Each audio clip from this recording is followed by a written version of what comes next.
Esta es la historia de la victoria de Pedro Rodríguez en Le Mans en 1968 con el equipo John Wire Automotive Engineering en un Ford GT40 que casualmente ganaría al siguiente año también las 24 horas de Le Mans. Aquí estamos viendo cómo descargan los miembros del equipo a los diversos autos. Tenían tres autos que iban a competir y uno que era el reserva, digamos. Pedro iba a correr en el 9, aparte estaban el 10 y el 11, el 12 era el reserva por si alguno tenía un problema.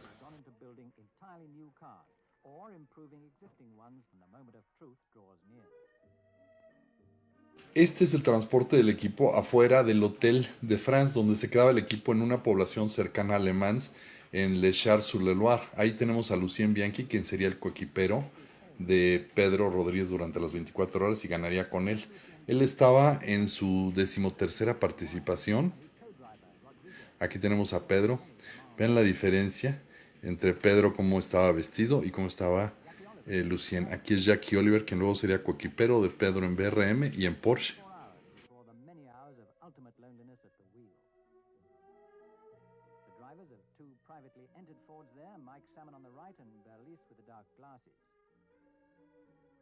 Este es precisamente John Wyer, el dueño del equipo, quien había sido antes director en Aston Martin. Y aquí vemos el sábado en la mañana, el sábado 28 de septiembre de 1968, cómo están armando los autos antes de la arrancada que estaba pactada para las 3 de la tarde.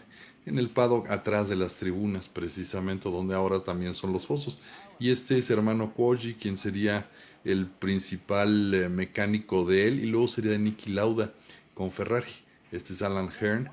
Y aquí vemos que 10 minutos antes de la arrancada empezó a llover y el equipo decidió montar llantas de lluvia en los tres autos, el 9, el 10 y el 11, y aquí vemos cómo lo están haciendo.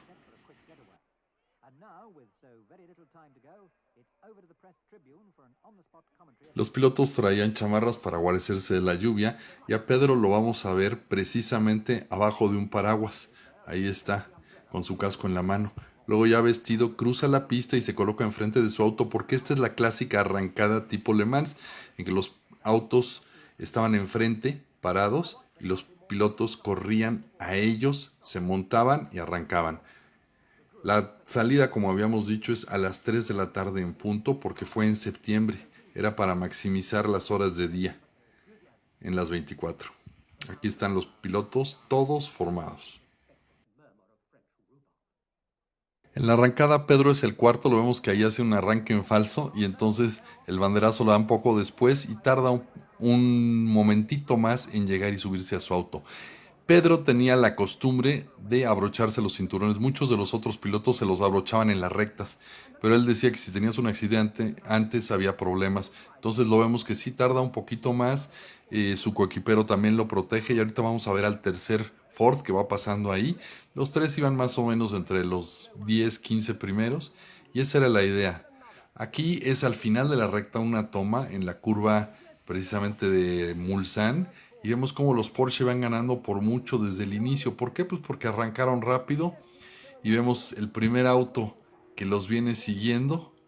No es precisamente todavía Pedro. Pedro de hecho deja pasar a su coequipero para ir atrás de él en la lluvia, para irle siguiendo el camino y que le abra paso. Así como que si se encuentra algo resbaloso, pues más fácil que chocara el otro y no él. Aquí vemos cómo se completan ya las primeras vueltas. En los fosos, nótese que no hay división, no hay barrera divisoria entre la pista y los fosos.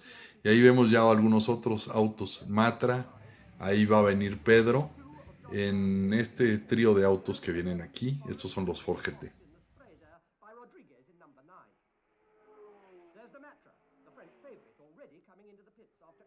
Aquí estamos en Mulsanne de nuevo, que por cierto en la salida de la curva tenía trampas de arena. El 10 es el auto de Hobbs y Halewood, el 9 el de Pedro y Lucien Bianchi. Esta es una toma de la chicana Ford, que es la entrada de la recta, y aquí es la salida de la recta, es lo que era la primera curva, la curva Dunlop. Esta es otra vez la chicana Ford. Y como les decíamos, Pedro iba siguiendo al auto de Hobbs y Halewood. Y aquí vemos como después de unas cuantas vueltas ya vienen alcanzando a los Porsche. Ese es uno de los Porsche 908 de cola larga. Y ya venían ahí atrás. El auto de Pedro, aparte de que tiene el 9, se reconoce porque tiene los bigotes hacia los lados en color naranja. Y atrás de ellos viene el 11, que es el de Oliver y Muir. Eran las tres, digamos, esperanzas de Ford para ganar esta batalla, que también era una batalla por el campeonato, porque Porsche tenía 5 victorias y Ford tenía 4. Si ganaban los de Ford, podrían ser campeones. Esta es la toma de atrás desde Mulsanne rumbo a Arnage. Aquí vemos otra vez el auto de Hobbs y Halewood, que iba adelante del de Pedro, no por mucho. Y Muir de repente se la pone y se queda exactamente en la arena, en la curva de Mulsanne en la salida, al salir demasiado pasado.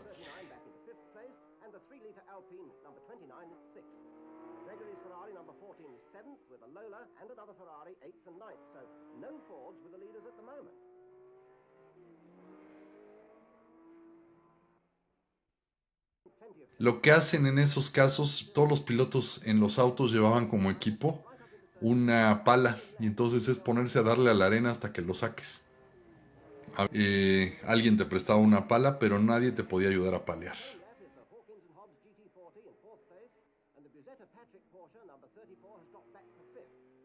A la caída de la noche, que en septiembre es relativamente temprano, ya Pedro iba en tercer lugar y para las 9 de la noche ya habían tomado la punta él y Bianchi y empezaban a alejarse tras los problemas que habían tenido los Porsche de cola larga y que tendrían durante toda la carrera. De hecho, en la noche Pedro hizo 2 veces turnos dobles seguidos para manejar 4 horas para aprovechar su excelente visión nocturna que lo había hecho que tanto a él como a Ricardo les dijeran ojos de gato. Con la llegada de la mañana se empiezan a ver los restos de los autos. Aquí vemos a Pedro, que ya tenía 6 vueltas de ventaja sobre el Matra azul con verde, que iba en segundo lugar y que era la esperanza de los franceses. Había dejado de llover, pero la pista seguía encharcada. Aquí vemos un Alfa Romeo. Este es el Matra que iba en segundo sitio. Pero realmente muy lejos. Para poder quitarse esas vueltas, pues era casi imposible y menos teniendo a Pedro manejando. La gente empezaba a desayunar. Los autos se van a ver restos. Aquí vemos la bajada desde el puente de Dunlop, que ahora ya se ha modificado. Este es el auto otra vez de Pedro. Un Alfa Romeo. El Matra que iba en segundo sitio.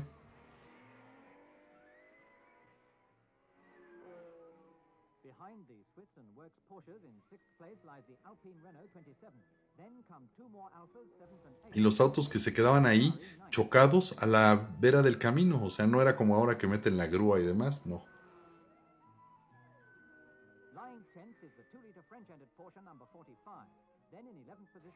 Aquí vemos uno de los Alpine que estaban batallando y lo conducía Mauro Bianchi, el hermano de Lucien, el copiloto de Pedro, que viene aquí precisamente pasando frente a autos que se han quedado en el camino. Y los autos, pues simple y sencillamente son de todos tipos, no eran los Ford GT que eran de motores de 5 litros, sino que había autos muy chiquitos de motores de 1 litro. Esta es la recta sin los rieles que tiene ahora, las barreras de contención. Y los accidentes siempre están a la vuelta del día.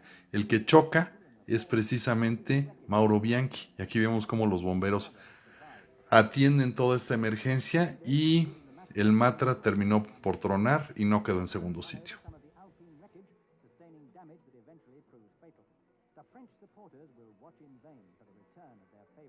Ya cerca de las 3 de la tarde, el auto de Pedro lleva 5 vueltas de ventaja sobre un Porsche que tronaría uno de los oficiales, mientras que un Porsche privado suizo de Rico Steinemann y Dieter Sperry quedaría en segundo lugar, pero nunca fue amenaza realmente. La carrera estaba ganada desde la noche cuando Pedro hizo los turnos dobles. Aquí vemos que Le Mans en ese entonces no tenía rieles, eran las carreteras rurales de Francia. Siguen siendo en parte, pero ahora ya tienen pues tecnología moderna para prevenir problemas. Y vean, un despiste y va uno directo contra los árboles. No hay riel, no hay nada. De hecho, muchos grandes pilotos murieron así.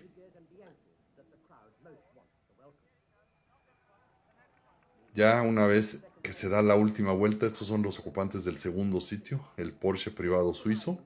Ahí viene ese auto verde, es un Ferrari 250 LM, pero pintado de verde porque su dueño era el inglés David Piper.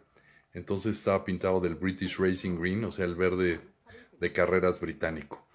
Y estos son los ganadores. Pedro está montado en el techo porque le tocó a él abrir la carrera, entonces Lucien Bianchi es el que cierra. Es la tradición, aunque Pedro corrió más horas, estuvo más horas al volante ahí, saludando gente, lleva una botella de champaña en la mano izquierda y han recorrido 331 vueltas al circuito de 13.6 kilómetros. No es récord ni nada, las condiciones fueron difíciles, pero es la primera victoria de un mexicano en Le Mans y la única hasta el momento, victoria absoluta. Tras 11 apariciones, esta era su 11ª aparición, la 13ª para Lucien Bianchi, y realmente un par de pilotos expertos que ganaron, pero como Pedro siempre dijo, con Ricardo, mi hermano, yo lo hubiera hecho mucho antes.